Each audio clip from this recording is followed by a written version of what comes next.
Good morning. आज online class के अंतर्गत में बीएड सेकेंड ईयर तृतीय यूनिट जो हमारी चल रही है शिक्षक की व्यावसायिक योग्यता के बारे में जो हम अध्ययन कर रहे थे, उसके अंतर्गत में आज हम सेवारत शिक्षक प्रशिक्षण कार्यक्रमों के बारे में अध्ययन करेंगे। इससे पूर्व हम सेमिनार और सम्मेलन के बारे में पढ़ चुके हैं। इसके अलावा विज्ञान नाटक क्या होते हैं, जल जीवशाला क्या होती है, वायु जीवशाला क्या होती है, इसका किस प्रकार हम उपयोग कर सकते हैं और इसके क्या लाभ हैं और इसकी क्या सावधानियां हमें रखनी पड़ती है। इसके अलावा भौतिक और रसायन विज्ञान शिक्षक की आचार संहिता, व्यावसायिक आचार संहिता के बारे में भी अपन ने अध्ययन किया। तो आज हमारा जो टॉपिक है सेवारत शिक्षक प्रशिक्षण कार्यक्रम के बारे में, यानी जो शिक्षक वर्तमान में शिक्षण का कार्य कर रहे हैं उनको भी प्रशिक्षण की आवश्यकता होती है। इसलिए सरकार ने और राष्ट्रीय शैक्षिक अनुसंधान परिषद ने मिलकर एक कार्यक्रम बनाया जिसमें सेवारत शिक्षकों के लिए प्रशिक्षण का कार्यक्रम रखा गया है। तो अब इन प्रशिक्षण के अंतर्गत में पहला आता है अभिविन्यास पाठ्यक्रम।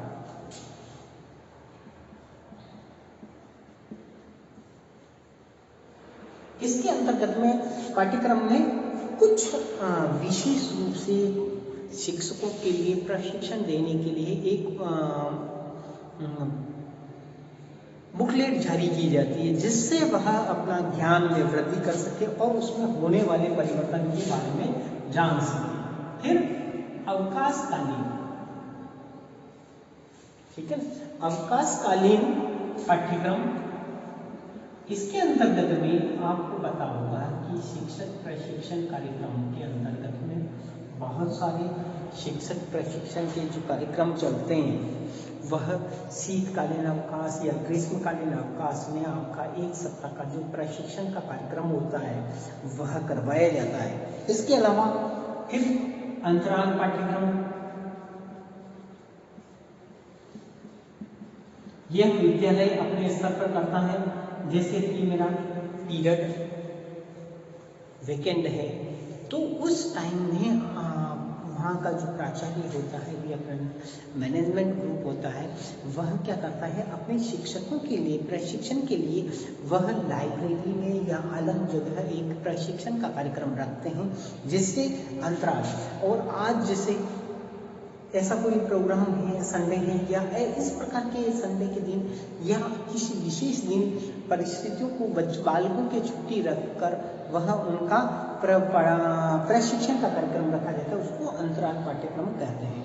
इसके अलावा रिफ्रेशर पाठ्यक्रम जिसके अंतर्गत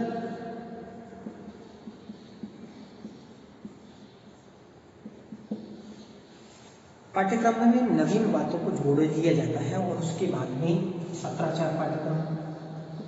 आप पत्राचार के माध्यम से अभी कई प्रकार के कोर्स कर रहे हैं तो उसके अंतर्गत भी हम सेवारत शिक्षकों का प्रशिक्षण कार्यक्रम करवा सकते हैं। जैसे कि बीएड हो गई, पत्राचार के माध्यम से बहुत सारे एमए कर रहे हैं, एमएड कर रहे हैं, इस प्रकार बहुत कार्य। इसके अलावा संध्याकालीन पाठ्यक्रम,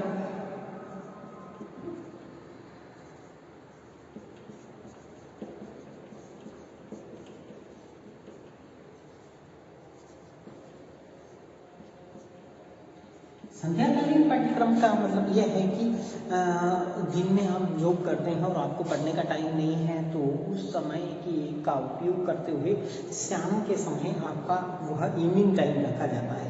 इसके साथ में ही गहन पाठ्यक्रम, अब आप उदयपुर में जाएंगे तो माणिक्यलाल वर्मा श्रमजीवी महाविद्यालय है तो उसमें संध्याकालीन पाठ्यक्रम संचालित होता है। इसके साथ में ही गहन पाठ्यक्रम, किसी टॉपिक विशेष पर गहन पाठ्यक्रम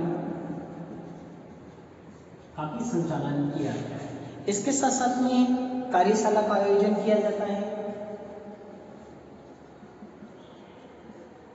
अनेक प्रकार के प्रशिक्षण कार्यक्रमों का आयोजन किया जाता है, शैक्षिक सम्मेलन का आयोजन किया जाता है।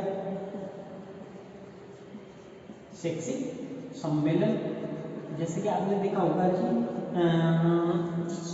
गवर्नमेंट कर्मचारियों के लिए शैक्षिक सम्मेलन साल में 2 बार होते हैं, जो 2 दिवसीय होते हैं, ठीक है ना। तो एक दीपावली से पूर्व होता है और एक दीपावली के बाद में होता है, यानी जनवरी दिसंबर से पहले एक हो जाता है और दिसंबर के बाद में दूसरा होता है। तो इस प्रकार 2 शैक्षिक सम्मेलनों का आयोजन किया जाता है। इसके अलावा प्रसार केंद्र बनाए गए हैं जहाँ पर अलग अलग प्रकार की जानकारियाँ उनको दी जाती है। इसके साथ में ही नोडल केंद्र भी बनाए गए हैं जहाँ पर ये जानकारियाँ दी जाती हैं। इसके अलावा अल्पकालीन पाठ्यक्रम भी संचालित किए गए हैं, जो अल्पकालीन पाठ्यक्रम हमारे विश्वविद्यालय ने भी योग के लिए 6 माह का एक पाठ्यक्रम शुरू किया है। इसी प्रकार बहुत सारे पाठ्यक्रमों का प्रयोग किया गया है। इसके अलावा अप्रत्यक्ष लेखन प्रयोग और इसके साथ साथ में ही व्यावसायिक लेखन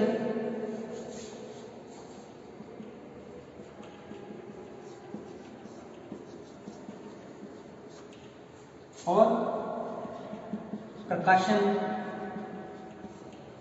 ये सारी चीजें और प्रयोग प्रकाशन का विभाग अलग बना दिया गया है। ये सारे मिलकर हमारे इस सेवारत शिक्षण प्रशिक्षण कार्यक्रम में हिस्सा लेकर यह बहुत ही उसको प्रभावी बना दिया। तो आज हमने इसके साथ में विशेषज्ञों को बुलाया जाता है, वह इसमें बढ़ चढ़कर भाग लेते हैं और बढ़ चढ़कर भाग लेने के कारण अलग अलग क्षेत्रों से आए हुए विशेषज्ञ अपने विषय के बारे में, उसकी समस्याओं के बारे में और उनके समाधान के बारे में नवीन विचार व्यक्त करते हैं। तो आज हमने सेवारत शिक्षक प्रशिक्षण कार्यक्रम के बारे में अध्ययन किया है। अब नेक्स्ट जो हमारा टॉपिक होगा, सेवारत शिक्षा की संस्थाएं और उनके विभिन्न साधन क्या क्या होते हैं, उनके बारे में अध्ययन करेंगे। धन्यवाद।